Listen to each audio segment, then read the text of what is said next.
Chaque semaine, de nombreux Belges jouent à la loterie nationale en espérant réaliser de grands rêves.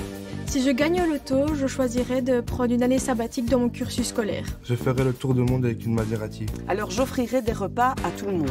J'emmène mon papa pour une croisière autour du monde. Mais savez-vous qu'en tant que joueur, vous contribuez aux rêves d'autres personnes?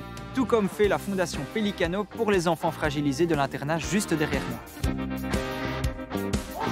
Bonjour Cathy. Bienvenue à la Chapelle de Bourgogne. On est à la Chapelle de Bourgogne, donc c'est une institution qui accueille des enfants et des adolescents de 5,5 à 21 ans. Donc ici, c'est un internat. C'est un internat. Il reste combien de jours par semaine, ces enfants? C'est-à-dire qu'il y en a qui restent tout le temps, qui ne rentrent jamais par mesure protectionnelle. Donc il y en a réellement qui vivent ici. C'est leur maison. Wow.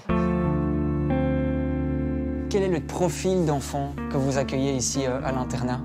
Ce sont des enfants en révolte, en fait.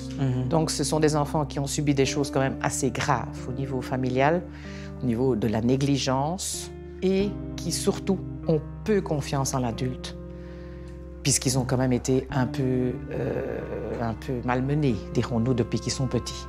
Donc là, il faut vraiment essayer de les remettre un peu sur un chemin, voilà, pour les faire grandir. Ouais. C'est l'idée, c'est qu'ils grandissent correctement, quoi. Comment est-ce que vous obtenez tout cet équipement, tous ces jeux? C'est de la récupération? Ou bien vous achetez ou... Non, on n'achète quasi rien, en fait. Qu'on reçoit. Donc ça, c'est une sorte de sponsoring, si je puis dire. Et puis, il y a des sponsors aussi qui sont plus généraux, sous forme de projets. D'accord. Ou alors des gens qui nous donnent de l'argent. Et la Fondation Pelicano en particulier, c'est donc une aide précise pour un enfant, de façon anonyme. Et donc, ça couvre leurs besoins pendant toute l'année. Ça couvre les loisirs, acheter des vêtements, l'école.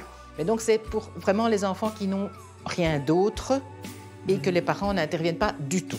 Et donc, effectivement, comme la Loterie nationale, tous ces gens qui jouent, qui permettent après à la Loterie nationale d'aider Pelicano qui nous aident, et voilà, ça c'est génial, quoi. Quand est-ce que vous avez commencé à travailler ici? Ça fait 35 ans que je suis là cette année. Et vous gardez encore contact comme ça avec certains? Il y en a, c'est très étrange, rigolo, mais ils appellent le jour de leur anniversaire. Et alors, ils m'appellent en disant « Tu sais quelle date on est ?» Je dis « attention. » Je dis « Ça doit être ton anniversaire. » Je dis « Ouais, tu te rappelles, c'est génial. » Donc voilà. Après, oui, c'est des gamins qui n'avaient pas... Enfin, comme maintenant, hein, des pauvres gamins, et qui maintenant disent « Ouais, c'était quand même quand je suis passée chez vous, c'était génial, on faisait des trucs, et j'ai grandi. » Donc voilà. Comment est-ce que vous définiriez votre mission? Faire grandir le mieux possible. Comme les autres, quoi. Voilà. Malgré tous les problèmes.